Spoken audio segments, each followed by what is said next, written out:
افغان طالبان کے خلاف پاک فوج کی مؤثر کارروائیاں، دراندازی کی کوشش کرنے والا افغان طالبان کا سرغنہ کرمان ساتھیوں سمیت جہنم واصل۔ مرنے والے افغان طالبان کمانڈر کا تعلق جلال آباد سے تھا۔ پاک فوج نے تورخم کے نزدیک افغان طالبان اور فتنہ الخوارج کی دراندازی کی کوشش ناکام بنا دی۔ سیکیورٹی ذرائع کے مطابق پاک فوج نے 50 مقامات پر افغان طالبان، فتنہ الخوارج اور فتنہ الہندوستان کے ٹھکانوں کو تباہ کر دیا۔ پاک فوج کی جانب سے 3 اور 4 مارچ کی درمیانی شب بھاری ہتھیاروں کا استعمال کرتے ہوئے کارروائیاں کی گئیں۔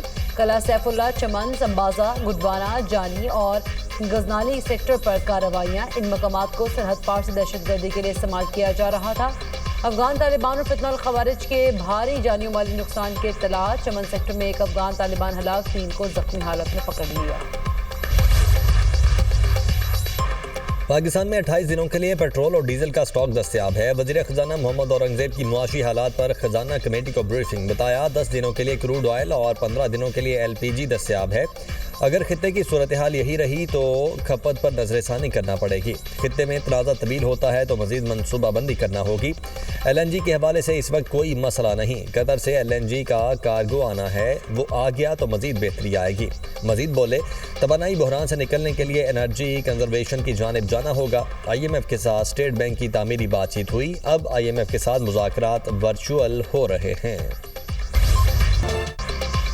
خلیجی ممالک نے امریکہ کے بیشتر تنصیبات ایران کے نشانے پر۔ دبئی میں امریکی قونصل خانے پر ڈرون حملہ، عمارت میں آگ لگ گئی، امدادی ٹیموں نے آگ پر قابو پا لیا۔ عرب میڈیا کے مطابق حملے میں کوئی ہلاک یا زخمی نہیں ہوا۔ ڈرون کا دھماکہ کئی کلومیٹر دور سے سنا گیا۔ سفارت خانے کی سیکیورٹی مزید سخت کر دی گئی۔ پاسداران انقلاب نے دعویٰ کیا مشرقی وسطی میں 160 امریکی فوجی ہلاک ہوئے۔ ہلاک اور زخمی فوجی کی تعداد 650 ہو گئی۔ پاسداران انقلاب کا بحر ہند میں 650 کلومیٹر دور ایندھن بھرنے والے امریکی جہاز کو بھی نشانہ بنانے کا دعویٰ۔ دوسری طرف سعودی عرب میں امریکی CIA اسٹیشن پر ڈرون حملہ، آگ بھڑک اٹھی۔ سعودی عرب کا 2 کروز میزائل اور 9 ڈرونز ناکام بنانے کا دعویٰ۔ قطری وزارت دفاع کا کہنا ہے ایران نے قطر کی جانب 2 میزائل داغے۔ ایک میزائل نے امریکی زیر انتظام العدید ایئر بیس کو نشانہ بنایا۔ ایران کے میزائل حملے میں جانی نقصان نہیں ہوا۔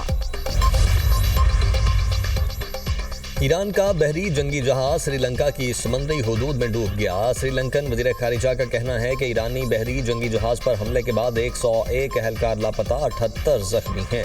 زخمی عملے کو ہاسپٹل منتقل کر دیا گیا۔ ایرانی جنگی بحری جہاز پر آبدوز کے ذریعے حملہ ہوا۔ امریکہ نے ایران کے آبدوز سمیت 17 بحری جہاز ڈبو دیے۔ خلیج باب ہرمز اور خلیج عمان میں کوئی ایرانی جہاز نہیں۔ کمانڈر سینٹرل کمان احمد برٹ کوپر کی پریس بریفنگ، کہا ایران میں موجود خطرے کو ختم کیا جا رہا ہے۔ ایران میں تقریباً 2000 اہداف پر بمباری کی۔ آپریشن میں 50,000 اہلکار حصہ لے رہے ہیں۔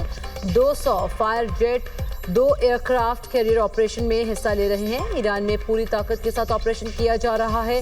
ہم نے سینکڑوں ایرانی بیلسٹک میزائل اور ڈرون تباہ کر دیے۔ ادھر امریکہ نے جنگ میں ہلاک ہونے والے پہلے 4 امریکی فوجیوں کی شناخت کر لی۔ چاروں فوجی امریکی آرمی ریزرو کے 103ویں سسٹمنٹ کمانڈ سے تعلق رکھتے تھے۔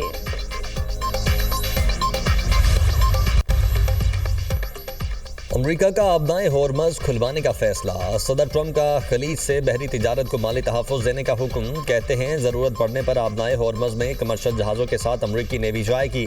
جہازوں کی انشورنس میں امریکی مالیاتی ادارہ مدد کرے گا۔ آئل ٹینکرز سمیت تمام تجارتی جہازوں کو انشورنس اور گارنٹی فراہم کی جائے گی۔ جرمن چانسلر سے ملاقات میں امریکی صدر کا کہنا تھا کہ ایران میں سب کچھ تباہ کر دیا گیا۔ ایران کی فضائیہ، بحریہ اور قیادت ختم کر دی۔ ایران میں بہت سے لوگ استثناء کے لیے درخواست کر رہے ہیں۔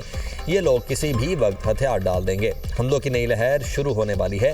ایران کو بڑے نقصان کے لیے تیار رہنا چاہیے۔ ڈیموکریٹس لوزر ہیں، برطانیہ سے خوش نہیں۔ اسپین سے تمام تجارت ختم کر رہے ہیں۔ جنگ ختم ہونے پر تیل سستا ہو جائے گا۔ ٹرمپ کو ایران کے خلاف مزید فوجی کارروائیوں سے روکنے کی قرارداد آج امریکی سینٹ میں پیش کی جائے گی۔ سینٹ میں اپوزیشن لیڈر چک شومر کا کہنا ہے ٹرمپ انتظامیہ جنگ کا جواز ہر گھنٹے بدل رہی ہے۔